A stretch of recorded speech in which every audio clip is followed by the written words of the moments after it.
And thanks to treatment improvements like these, 85% of children battling cancer now survive 5 years or more. That number is up nearly 30% since the 1970s. The robot that goes by the name Miss Bellabot will travel to any table in the restaurant that it is assigned. Here I am sitting at table 41, and she comes right to me. And if the bill passes in here, it would stop anyone under the age of 18 from getting those transition procedures. It would also require public school administrators to tell a student's parents if their child showed signs of a gender transition. That's right, Michael. These storms are going to be moving into the early morning hours tomorrow when we're sleeping specifically, and last into the early afternoon. So you're going to want to take caution as you're heading out on your morning commute. I'll have the details and more coming up after this. If you missed the celebration, don't worry. A celebratory parade is expected, and in years past, that parade has typically took place about 10 days after securing that national championship. Live at Colonial Life in Columbia, I'm Elizabeth Martinez, Carolina News. That's right, guys. The Richland Mall shut its doors to the public nearly 8 months ago after 60 years of business. And city officials are promising the next 60 years will have much more to offer. That is the sound of progress. Nearly a year after announcing the demolition plan, construction crews got to work this morning moving the 930,000 square feet of concrete. This will probably take a year. Initially, we'll go through a vertical demolition phase. Following the destruction phases, 2 development phases will build a new brewery, grocery store, 20,000 feet of retail space, a few hundred apartments, and a park.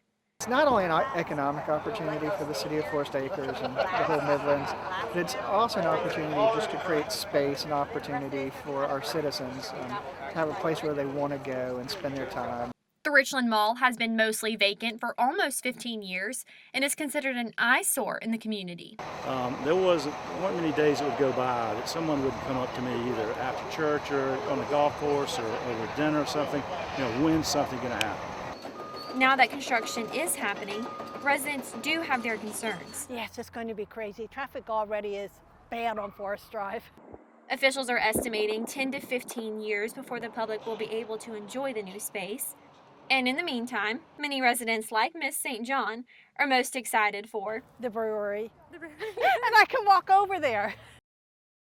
This project is the single largest investment Forest Acres has seen in the past 30 years. And once completed, the space will have a value of around $100 million or more. Live at the former site of the Richland Mall, I'm Elizabeth Martinez, Carolina News. You do for me what you did those 2 times in South Carolina, and I will do for you what I did as governor. Nikki Haley rallied a variety of her Palmetto State supporters at Doc's Barbecue off Bluff Road on Thursday. This comes after early election polls found sole challenger Donald Trump topping Haley by 26 points in her home state. And do we really want to go forward with a country in disarray and a world on fire with 2 candidates in their 80s? Haley even raised questions to the mental competency of Trump and President Joe Biden. These are people making decisions on the future of our economy. We need to know they're at the top of their game. And despite several protesters,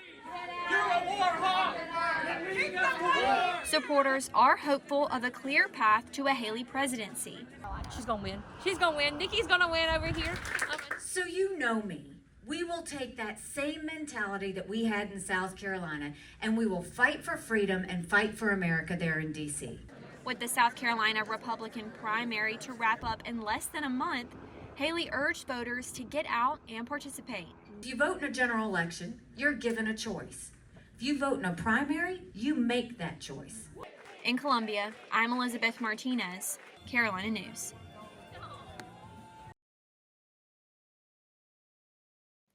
Meet Bander. My species is werewolf. Bander has been participating in the furry community for 7 years and has received many different reactions from the public while in costume. I've had a few people bark at me, which is a little funny. So, what is a furry?